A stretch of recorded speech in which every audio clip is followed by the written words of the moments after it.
another heavy drama at its best in Gumapang Ka sa Lusak with Vitalac, Sunsilk Damage Repair, and Tiki Tiki.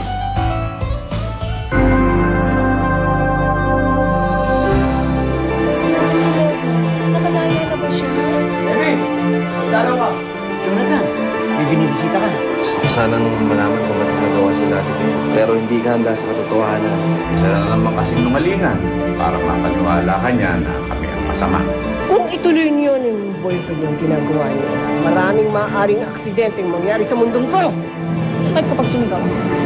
Yan mo ang sigaw mo! Pinapaalala ko lang sa'yo, Rachel. Pag natanong na lahat ang hinabiling ko sa'yo, magiging markado ka sa kanila. Kung yun lang yung tanging paraan para maibunag ko lahat ng mga kalokohan na yun, gagawin ko. Kahit na hindi ko naisipin ang kaligtasan ko.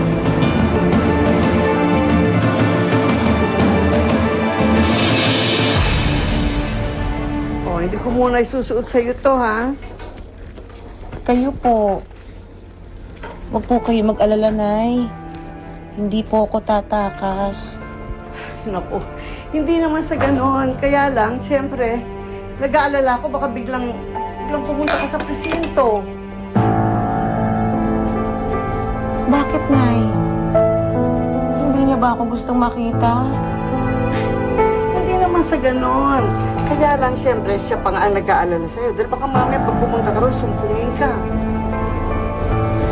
Nag-aalala po ako sa kanya, Nay. Kaya lang, totoo po ang lahat ng sinabi ko kahapon kay Rachel. Alam kong maaayos ang lahat ng ito ng dahil sa kanya. Magaan ang loob ko sa kanya, Nay. Mabait na bata si Rachel. At ramdam ko, mahal din niya ang anak mo. Mapalad pa rin si Levi, Nay. Dahil nakilala niya si Rachel. Siguro, itong tinakda ng kapalaran, Nay. Diba?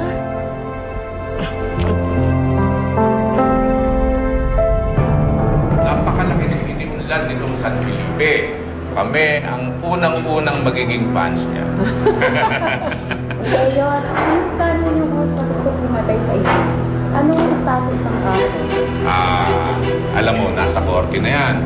Hayaan nating mandar ng tama yung justisya. Hindi naman natin dapat pinanghihimasukan yan. Hindi ko gagamitan ng puwersa ko yan. Hayaan natin ang justisya dyan na mag-solve niyang kaso na yan. Mayor, ano pa po bang ibang plano niyo para sa bayan ng San Felipe? Marami akong plano. Ano po ng plano mo? Mag-isip ka bago magsisigalan na patay yung paulit.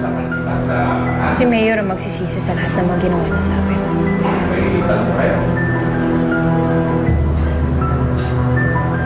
Isa lang ang babae sa buhay ni Mayor.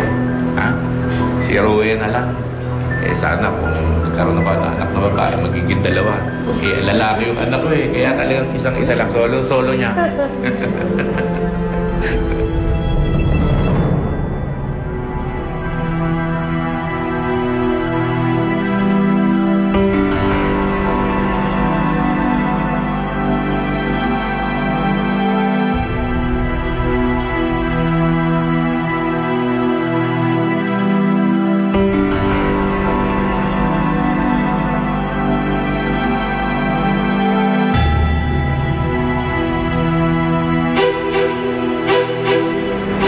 Rachel?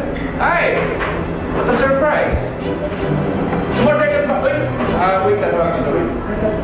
Wait ka, kunin mo yung order na. Ano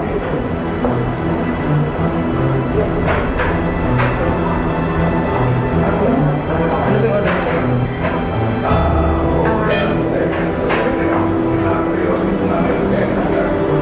Kahit ano.